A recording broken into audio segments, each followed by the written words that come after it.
Olá, segundo ano. Vamos lá então introduzir o capítulo 5 de Geografia, que é o vai e vem do bairro, ou no bairro, né? Página 5. Hoje tem aula de Geografia e Português, então depois a gente dá sequência com Português. Esse conteúdo ele é muito interessante porque vai falar justamente da formação dos bairros.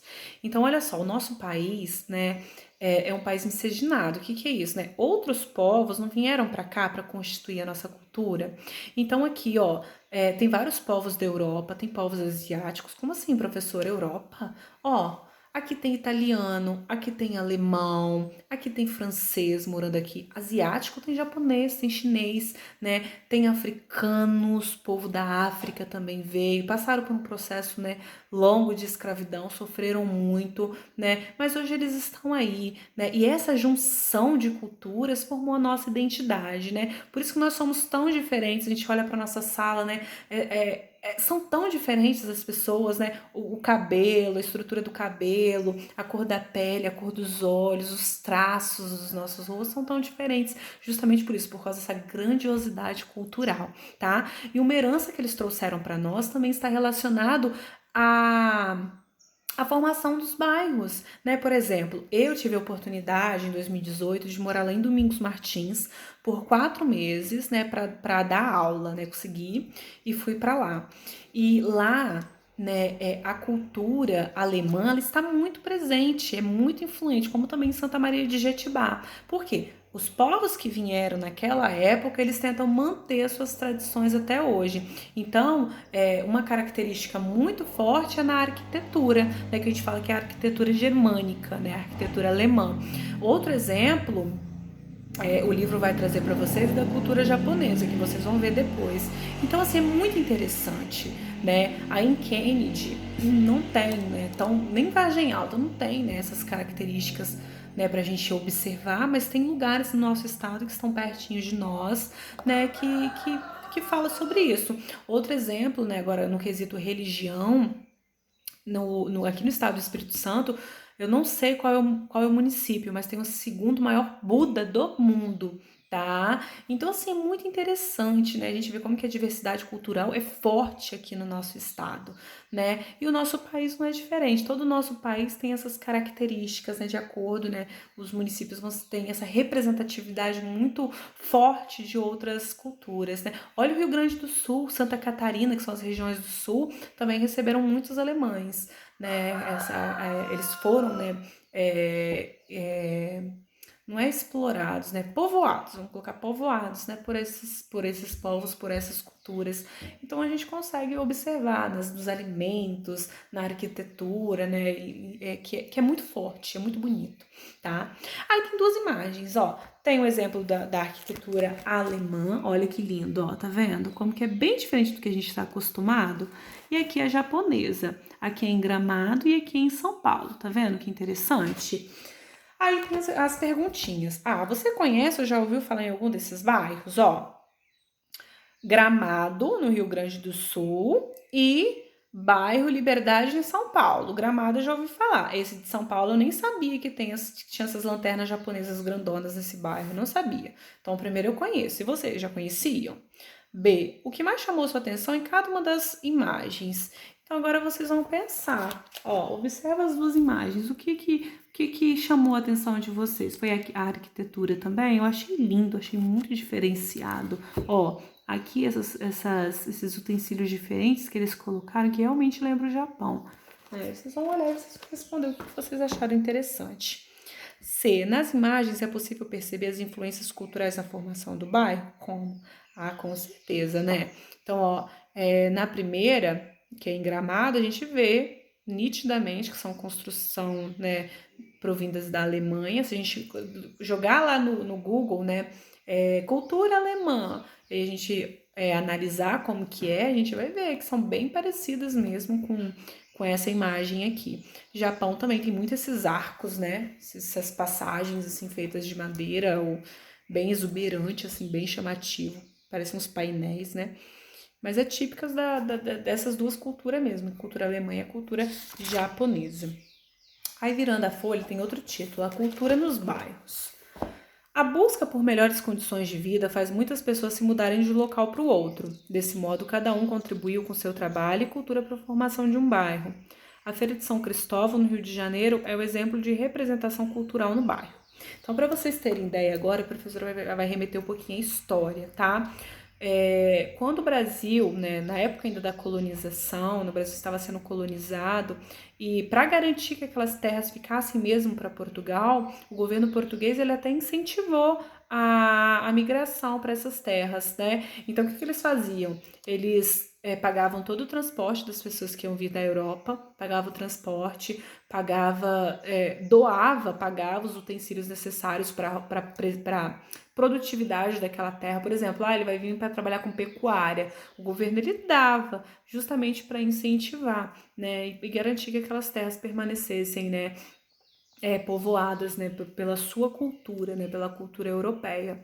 Então, assim, então as pessoas elas vão realmente transitando. Então, assim, aqui a gente também vê muitos japoneses, né? Por quê? Para eles, talvez, né, estar no Japão já não estava sendo mais gratificante, eles não estavam encontrando uma qualidade de vida, talvez uma estabilidade financeira, e tentaram encontrar, né, outros modos de vida, né, criaram outras perspectivas, talvez de um futuro melhor aqui no nosso país. Isso acontece muito, né? Assim também como acontece de um município para o outro. Olha só a minha situação, né? Por que eu fui parar em Kennedy? Porque eu passei no concurso, então eu fui a trabalho. O que Vargem Alta não me ofereceu, né, que foi estabilidade financeira, Kennedy ofereceu. Então por isso que eu, né, me mudei para Presidente Kennedy. Isso acontece muito, principalmente com relação a trabalho, tá bom? Então vamos lá. Aí tem duas imagens aqui típicas, né, de representatividade cultural, mostra forró e venda de alimentos típicos do Nordeste, que ocorre no Rio de Janeiro. Então, o forró é bem típico mesmo, a festa típica nordestina, e tem a feirinha aqui de alimentos, tá? A feira surgiu do encontro de muitos nordestinos que festejavam com músicas e comidas típicas do Nordeste. Ó, Nordeste, né, até mesmo pelas suas características, né, de clima, de bioma, por ter sido, né, uma das primeiras também regiões a serem exploradas no período colonial, muitas pessoas acabaram, né, tentando oportunidade aqui na região sudeste, principalmente São Paulo e Rio de Janeiro, mais São Paulo. Então, assim, muitas pessoas se deslocaram, que moravam no Nordeste, e vinham para cá. É isso que está mostrando, ó. Esses grupos se encontravam e eles continuaram, né, tentando manter a sua cultura, suas festas, a sua regionalidade. E acontecia, e acontece até hoje essas festas, né? Então, e é um espaço, assim, que é visitado por várias outras pessoas, não apenas nordestina, né? Um convite para outras culturas também, outras identidades, tá? Aí, número 1, com lápis de cor, pinte as frases que retratam a diversidade cultural de alguns bairros brasileiros, tá? Então, de acordo com o que a gente estudou. Primeira alternativa. O bairro da Liberdade de São Paulo apresenta vários elementos da cultura oriental. Ó, Oriente, aquela parte asiática. Ocidente, a gente vem pro nosso ladinho aqui lá no mapa mundi, né? Onde que fica aqui a América, tá bom? Então, Ocidente aqui, Oriente é lá. Então, ó, certinho, o Japão fica no Oriente, então pode pintar. No bairro do Farol, em Maceió, tem muitos tipos de comércio. Não falou isso não, né? Então não vamos marcar. A gente não leu sobre isso? A cultura nordestina está presente no bairro de São Cristóvão, no Rio de Janeiro, pelas atividades festivas e culinárias. Foi o último textinho que a gente fez a leitura. Então, ó, pode pintar. Número 2. Onde você mora, há atividades festivas que representam modos de vida de pessoas que vieram de outros lugares? Aí eu não sei, né? Eu particularmente não sei aí como que é a realidade do Presidente Kennedy. Então vocês perguntam pro papai e pra mamãe e respondam, tá? E agora, meus amores, vocês vão abrir em português. Aí, português, segundo ano, tem a leitura e interpretação de um texto, tá? Então, vocês vão abrir na página 8. Tem esse textinho aqui pra gente fazer a leitura e interpretações. Vocês vão acompanhar daí, tá? Aí, lá em cima tem um título assim, pergunta e resposta. Então, é uma perguntinha, lançaram uma perguntinha pra gente responder. Pra você, domingo é o começo ou fim de semana? Ó, a gente insiste em dizer que é fim de semana porque não trabalha e não estuda, né? Aí parece que sábado e domingo é fim de semana, mas não é. O domingo é o primeiro dia da semana lá no nosso calendário. Tem que ficar esperto, tá? Que é o primeiro dia da semana. Aí 2, agora acompanha a leitura do texto a seguir. Domingo é o começo ou o fim da semana? De Lucas Azevedo, 8 anos, São Paulo. Na verdade, é uma pergunta que ele fez e a revista respondeu. É o final, de acordo com a Organização Internacional de Padronização, ISO, órgão responsável por definir as normas para datas e horas. Em latim, domingo significa dia do Senhor, costuma ser o dia em que os cristãos vão à igreja. Durante a Idade Média, esse era o dia em que os agricultores se reuniam após as missas para venderem produtos. Assim ficou conhecido como o primeiro dia de feira. Foi por isso que o dia seguinte virou segunda-feira, e daí por diante, até chegar ao sábado, que em latim é o mesmo que dia do descanso. Então, olha só, lá no nosso calendário, domingo é o primeiro dia, não é? Só que aqui, na explicação científica, que agora eu também fiquei sabendo, que de acordo, né, com o ISO, significa responsável, cadê? É o final. Já começa assim, é o final. Então, né, dito como fim de semana mesmo, tá? Então a gente não pode levar em consideração que é o primeiro dia do calendário. Tem toda uma explicação religiosa, né, de que significa o dia do Senhor. Então é o final. Número 3. O texto que você acabou de ler é a resposta a uma dúvida enviada por um leitor a uma revista. Qual foi a pergunta? A pergunta já está lá no título. Domingo é o começo ou o final da semana? Então, é essa a pergunta. Quem enviou a pergunta e que idade tem essa pessoa? Embaixo do título tem o nomezinho dele, Lucas Azevedo, 8 anos, São Paulo. Para qual revista a pergunta foi enviada? Então, essa resposta a gente vai achar aqui embaixo. O nome da revista tá aqui na referência, ó. Cadê? Recreio, ó. Recreio número 836. Então, esse é o nome da revista, Recreio. D. O que você sabe sobre essa revista? Converse sobre ela com os colegas e o professor. Então, ó, não sei se vocês já tiveram a oportunidade, eu acredito que não, mas é uma revista destinada ao público infantil, tá? Então, assim, tem vários textos como esse, de perguntas e respostas, tem histórias em quadrinhos, né, e etc. Mas é mais para o público infantil, público adolescente, tá bom? Resolva as questões a seguir de acordo com o texto. Número 4. Domingo é começo da semana, final de semana. De acordo, né, com o texto, é final de semana. B. Qual dia da semana ficou conhecido como o primeiro dia de feira? O domingo.